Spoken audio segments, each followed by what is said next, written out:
The courtroom was still the air thick with tension as Officer Daniel Grayson took the stand. His uniform was pristine, his face set with unwavering confidence. He had done this countless times before, provided testimony that would seal a conviction against a suspect. But today was different. Unbeknownst to him, the woman he was about to frame wasn't just another unfortunate victim of his corruption. She was Special Agent Rebecca Hayes, a high-ranking officer in the FBI, and today he was about to make the biggest mistake of his career. Rebecca sat calmly at the defense table, her sharp blue eyes scanning the room. She had been falsely accused of resisting arrest and assaulting an officer, charges that could destroy any ordinary citizen's life.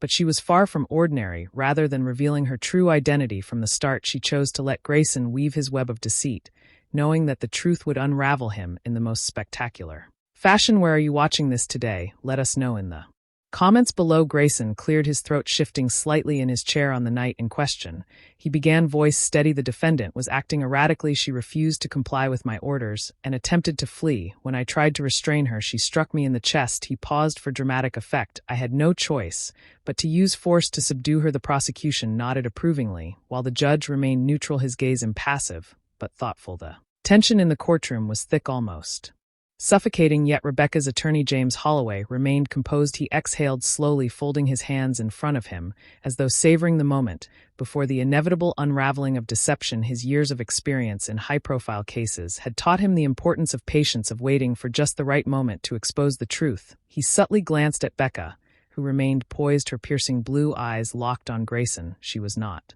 nervous, far from it. She was a predator waiting for the moment to strike, and Holloway could see the flicker of amusement in her gaze. She knew exactly how this was going to unfold. Meanwhile, across the room, the jury sat forward slightly in their seats, anticipation evident on their faces. They had seen countless cases before, but something about this one felt different. The air was charged with expectation, as if they could sense that the proceedings were about to take a sharp turn. The court clerk shifted in his chair, glancing toward the screen that had yet to display the crucial footage. Grayson, on the other hand, was oblivious to the trap tightening around him. He adjusted his collar, a sign of discomfort beginning to take root in his mind.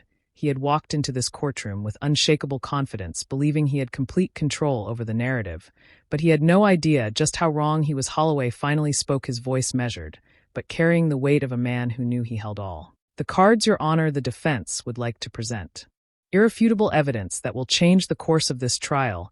He knew what was coming next. Holloway glanced at his client briefly before locking eyes with Officer Grayson.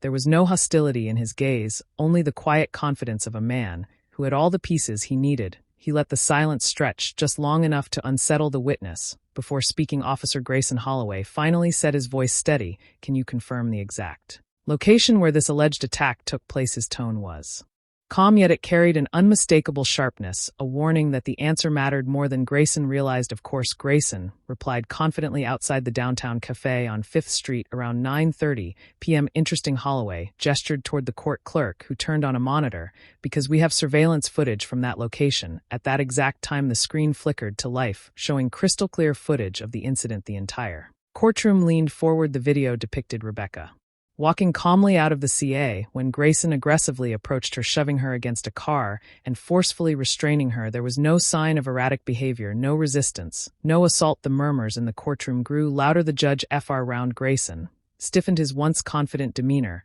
cracking. Rebecca finally spoke. Her voice was smooth, authoritative. Your Honor, before we proceed any further, I'd like to formally introduce myself. She reached into her blazer pocket and pulled out her badge, placing it on the table for everyone to see. I am Special Agent Rebecca Hayes, Assistant Director of the FBI, and I've been investigating Officer Grayson in his department for months. A gap rippled through the courtroom. The prosecutor turned pale. Grayson opened his mouth to speak, but no words came out. Rebecca leaned forward, her eyes locked onto Grayson's. Not only have you lied under oath, officer, but you've also engaged in police misconduct. Perjury is a federal offense, and I have more than enough evidence to ensure you're held accountable. The judge turned toward the prosecution. I believe we need to reconsider this case immediately. The charges against Rebecca were swiftly dismissed. The tables had turned in a matter of moments. As Grayson was escorted out of the courtroom, handcuffed and humiliated, he finally realized the gravity of his mistake. He had tried to frame the wrong woman, one with the power to dismantle his entire career. Outside the courthouse, Rebecca was met by Director Andrew Calloway, a stern man with graying hair that was impressive, he admitted, But this is just the beginning. Rebecca nodded, her expression serious. Grayson was just the tip of the iceberg. We've uncovered a network of corruption within his department, planted evidence, wrongful arrests, bribery. We need to dig deeper. Calloway's side. You'll have full clearance and the resources you need. But be careful, these people know they're being watched now. Rebecca smirked. Let them come, I'm ready. 2 weeks later, she sat in her office, a wall covered with photographs, documents, and red string connecting names and places. The corruption ran deep, far deeper than she had initially suspected. A knock at the door interrupted her thoughts. Agent Mark Stevenson entered, a thick file in his hands. We have a lead. An informant is willing to talk, but someone's already made an attempt on his life. Rebecca's jaw tightened. Then we need to move fast. She and Stevenson met the informant in a safe house, a dimly lit apartment on the outskirts of the city. The man, visibly shaken, revealed evidence that pointed to an even bigger conspiracy. High-ranking officials were involved, covering up their illicit dealings with drug cartels. This goes beyond just Grayson. The informant whispered, there's an entire network. If you dig too deep, they'll come for you. Rebecca leaned and let them try. Over the next few months, Rebecca's team meticulously built a case against the corrupt network. Secret recordings, insider testimonies, and financial transactions laid bare the corruption embedded within law enforcement. The investigation reached city officials, a district attorney, and even a state senator who had long been suspected of illicit activities. One evening, after gathering substantial evidence, Rebecca received an anonymous call. A distorted voice warned, drop the case, Agent Hayes, or you won't live to see it through. She hung up unshaken. If anything, the threat only confirmed she was on the right path. Despite mounting press pressure, she pushed forward. High-profile arrests were made, and a major trial loomed on the horizon. The entire city watched as powerful men who once thought themselves untouchable were now standing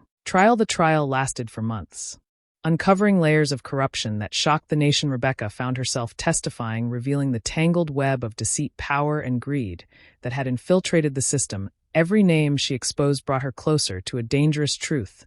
Someone at the very top was pulling the strings, and they were still at large. Late one evening, a package arrived at Rebecca's office with no return address. Inside was a single file, a list of names including politicians, law enforcement leaders, and business moguls. A note was attached, you think you won, but the real fight is just beginning. Rebecca leaned back, taking a deep breath. The war on corruption had claimed victories, but the real battle was far from over. As she gazed out her office window, she knew one thing: she wouldn't stop until every last thread of corruption had been unraveled. Justice was a fight worth dying for, and Rebecca Hayes was prepared for whatever came next. If you enjoyed this story, don't forget to like, comment, and subscribe for more inspiring stories. Let's continue spreading valuable lessons about humility, respect, and human connection. Thanks for watching, and have a wonderful day.